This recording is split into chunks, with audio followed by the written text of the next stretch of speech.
Bienvenidos una vez más a mi canal, amigos de lo oculto. Espero os guste el vídeo que tengo para el día de hoy. Comencemos. En el vídeo de hoy vamos a explorar el enigmático Codex Gigas, un antiguo manuscrito medieval que ha capturado la imaginación de historiadores y curiosos por siglos. Descubriremos su origen, leyendas y secretos que rodean este fascinante libro. Cuenta la leyenda que un monje llamado Germán el Recluso se hallaba recluido en su celda del monasterio de Podlaice, en el centro de la actual República Checa tras quebrantar uno de sus votos. Y por tamaña transgresión, es condenado a ser emparedado vivo. Germán es un benedictino, o monje negro, que ha tenido que soportar toda clase de castigos y privaciones, pero al que ahora espera un terrible destino, ya que el abad del monasterio ha ordenado que sea emparedado vivo. Para salvarse, Germán propone al abad algo imposible para honrar al monasterio: se compromete a escribir el códice más grande de su época, en el que incluirá todos los pasajes de la Biblia y toda la sabiduría humana, y lo escribirá en una sola noche. Pero, incapaz de poder acabar a tiempo la tarea que él mismo se ha impuesto cercano ya el amanecer, Germán hace un pacto con Satanás, para que éste guíe su mano y pueda salvar así la vida. Satanás aceptó ayudarle, pero le puso dos condiciones: quedarse con su alma y que su imagen apareciera en una de las páginas. Con los albores del nuevo día, el abad del monasterio y sus acompañantes entraron en la celda de Germán, y cuál sería su sorpresa al ver el códice terminado, tal como había prometido el monje. En su interior podía leerse desde una versión de la Biblia, hasta las obras del historiador judío Flavio Josefo, las etimologías del arzobispo San Isidoro de Sevilla, el texto completo de la crónica Bohemorum de Cosmas de Praga, así como una recopilación de remedios medicinales, encantamientos mágicos y una lista necrológica. Sus hojas estaban confeccionadas con pieles de animales, tal como solicitó el diablo. A Germán no se le olvidó representarlo en la página 290. Pero si bien su origen se trata de una leyenda, la existencia misma del códice no lo es, puesto que el libro existe y se encuentra actualmente en la Biblioteca Nacional de Suecia, en Estocolmo. Conocido como el Codex Gigas por su enorme tamaño, esta singular obra mide 92 centímetros de alto, 50,5 de ancho, 22 de grosor y pesa 74,8 kilos. Es el manuscrito medieval más grande conocido hasta la fecha. Gracias a la lista de necrológicas que contiene, sabemos que el Codex Gigas pudo ser redactado entre los años 1204 y 1230, y el análisis caligráfico, así como de los pigmentos realizados, indica que fue escrito por una sola persona y que solo se utilizó un tipo de tinta, elaborada con insectos machacados. Por su parte, especialistas de la Biblioteca Nacional de Estocolmo han deducido que un trabajo de tal envergadura podría haber ocupado a una sola persona durante unos 30 años de su vida. El diablo se representa como una figura grande y monstruosa, que ocupa la totalidad del infierno. Está dibujado con grandes garras en las puntas de los brazos extendidos, cuernos con puntas rojas, pequeños ojos rojos, una cabeza verde y dos largas lenguas rojas. Se le muestra agachado entre dos grandes torres y lleva un taparrabos de armiño.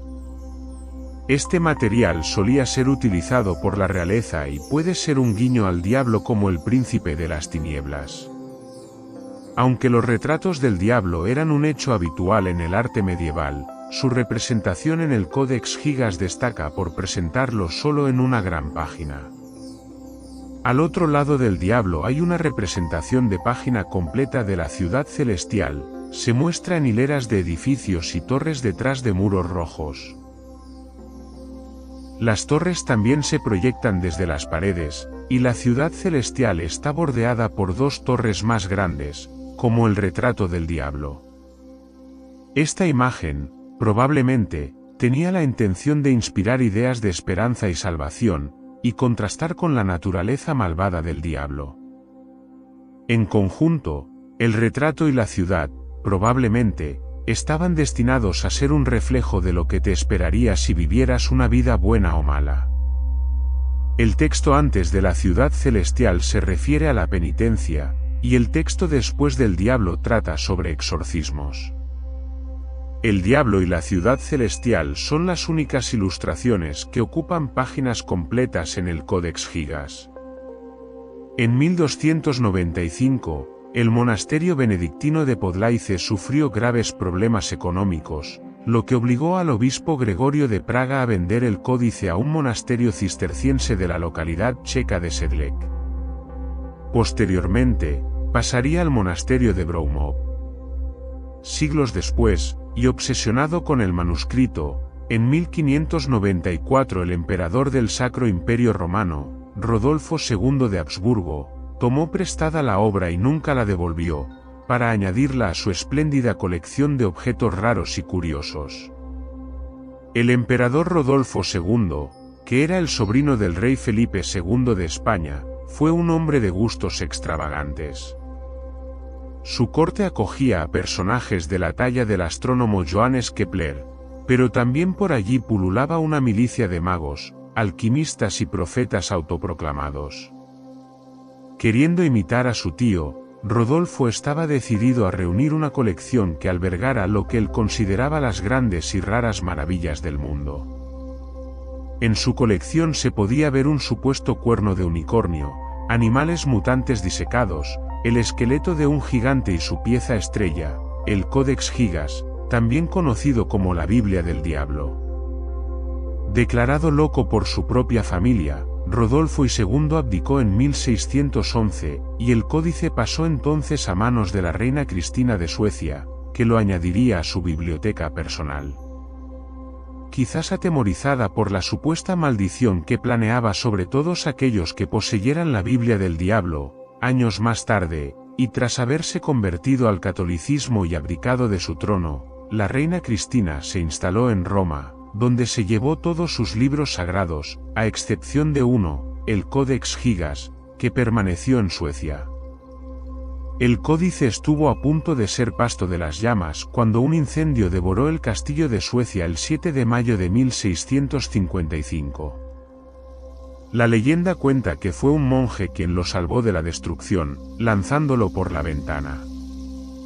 Y, cuando éste cayó al suelo, pareció aterrizar sin haber sufrido daño alguno, gracias a la maldición que lo protegía. Aunque esto solo es una leyenda, puesto que, en realidad, a raíz de aquel incidente, el códice sufrió graves desperfectos. Por fortuna, el códice fue restaurado en el año 1819, y en la actualidad, se exhibe en la Biblioteca Nacional de Suecia, en Estocolmo, donde forma parte de la exposición Tesoros de la Biblioteca. La institución ha digitalizado el manuscrito, que cualquier persona puede consultar en su página web.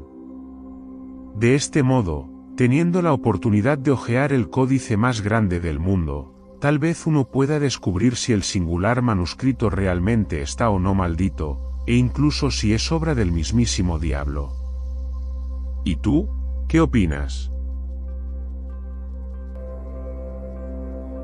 Déjanos tu opinión en los comentarios, y si te ha gustado el vídeo, no olvides darle like y suscribirte para más contenido de misterio. Nos vemos en el próximo episodio. Hasta pronto, amigos de lo oculto.